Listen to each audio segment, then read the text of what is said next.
Hi guys, this is Mahadev. इस video में अपन देखते हैं कि जो कोविड-19 के टाइम अप्स एंड डाउन्स हुआ इकोनॉमी का, उसके बारे में देखते हैं। और 5 ट्रिलियन इकोनॉमी रियली पॉसिबल है कि इंडिया को, उसके रिगार्डिंग देखते हैं। जब कोविड-19 स्टार्ट हुआ तभी पूरे दुनिया में मतलब ऑलमोस्ट पूरा लॉकडाउन ही था, आप समझ सकते हैं। और इससे 5 कॉन्टिनेंट जो है उसमें पूरा रिसेशन आ गया वो पूरा इकोनॉमी में, पाँचों कॉन्टिनेंट में। और उसमें से 26% वर्ल्ड्स बिजनेस शट डाउन, मतलब 100 में से 26 बिजनेस बंद हुआ कोविड-19 के कारण। और पूरा ग्लोबली 400 मिलियन जॉब्स गया इससे, और उसमें से 89 मिलियन साउथ एशिया का ही था। कोविड-19 के टाइम जो एफडीआई रहते, फॉरेन डायरेक्ट इन्वेस्टमेंट, 42% कोलैप्स हुआ। मतलब जो भी प्लान किए थे बड़ा कंपनीज इन्वेस्ट करने का वगैरह, तो पूरा होल्ड में हो गया, राइट। तो उसमें से 100% में से 42% होल्ड हुआ, आप समझ सकते, कोलैप्स हुआ, नहीं हुआ इन्वेस्टमेंट एफडीआई का ग्लोबली 42%।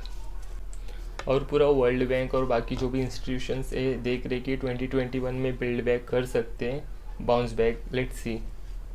ऐसे एक मॉर्गन स्टैनले फाइनेंशियल इंस्टीट्यूशन है फॉरेन का, तो उनका एक फोरकास्ट है कि जीडीपी ग्रोथ ग्लोबली 6.4% होगा।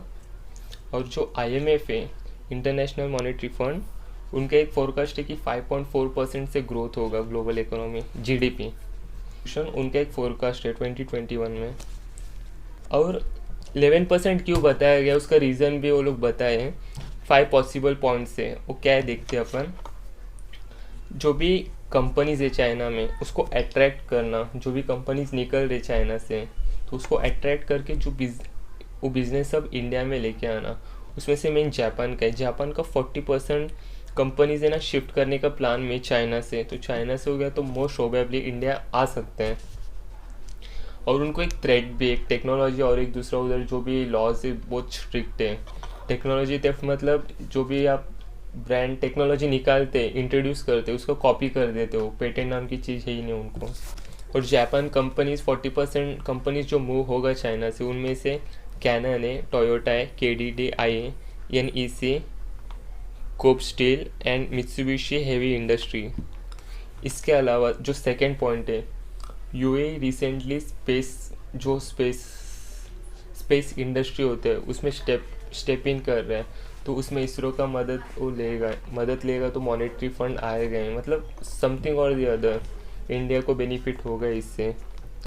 और जो बिडेन है प्रेसिडेंट यूएस के, उनका यूएस में भी कुछ मिलियंस ऑफ जॉब्स गया ड्यू टू कोविड, तो उनका क्या प्लान है कि made in America, make in America, मतलब जो भी मनी इन द सेंस, अभी अमेरिका का कंपनी किधर भी उनका मैन्युफैक्चरिंग प्लांट या सर्विस देता है तो उधर टैक्स भरता है वो कंपनी को, right. For example manufacturing plant का ही ले लें, तो उधर वो कंपनी में सेटअप करेगा, एम्प्लॉयमेंट जनरेट होगा दूसरा कंट्री में, और उधर टैक्स भी पे करेगा, राइट। तो बिडेन का कहना है था कि ऑलरेडी जॉब लॉस हुआ है यूएस में, अमेरिका में, तो जो भी बनाने का है प्लान तो वो अमेरिका में ही करो, लाइक गुड्स मैन्युफैक्चरिंग हुआ, वर्कर्स के लिए उधर एम्प्लॉयमेंट जनरेट होगा, और जो भी पार्ट्स बनाते हैं वो अमेरिका में ही बनाओ करके। और फोर्थ पॉइंट है लिथियम आयन बैटरी, आप सुने ही रहेंगे। एंड इसका ये भी है कि lithium is the new oil मतलब जो पेट्रोल और डीजल है, एज ऑफ नाउ वो सऊदी मतलब मिडिल ईस्ट कंट्री से आते हैं, बट लिथियम आने वाले टाइम में फ्यूचर है, इससे पोल्यूशन नहीं होता है, मतलब ओवरऑल ह्यूमंस के लिए भी अच्छे, एनवायरनमेंट के लिए भी अच्छे हैं। तो जो भी आप smartphone, tab, laptop, camera use करते हो उसमें बैटरी लगाते हो, लिथियम आयन के होते हैं। तो उसमें जो भी आने वाले टाइम में जो बूम करेगा इंडस्ट्री बहुत ज़्यादा, वो ईवी कार्स है, इलेक्ट्रॉनिक व्हीकल्स। और जो लिथियम है मेनली अर्जेंटीना, बोलीविया और एक कोई कंट्री ट्रायंगल, उधर लिथियम का ज़्यादा सोर्स है, वो भी नेचुरल सोर्स ही है लिथियम का। जो कंट्री में वो मिलेगा वो कंट्री को फ़ायदा है, आप ऐसा बता सकते हैं। कंपनी जॉइंट वेंचर बना के कंजी विदेश इंडिया लिमिटेड, ये इंडिया में जिधर भी है लिथियम आयन वो सर्च करेगी, अगर वो बेनिफिट हुआ तो मतलब सोचो ही मत, इतना बेनिफिट है कंट्री को अपना। और जो फिफ्थ पॉइंट है वो India's automotive future looks electric, मतलब आने वाले बाय 2030 अगर पूरा इलेक्ट्रिक होगा तो $60 बिलियन का बेनिफिट है इंडिया को, उतना एक्सपेंस नहीं होगा जो पेट्रोल और डीजल के लिए डालते हैं। और India becomes largest EV market में ना, इंडिया का ज़्यादा मार्केट होगा। एंड ऑनलाइन ई कॉमर्स में भी जो एफडीआई आया था 2019 में, वो $44.36 बिलियन का आया था। और 2020 में जब पूरा लॉकडाउन स्टार्ट हुआ था, वो ईयर में, लास्ट ईयर ओनली, तो उसमें $49.97 बिलियन का एफडीआई आया था अपनी कंट्री में। ये 13% ज़्यादा है कंपेयर टू 2019।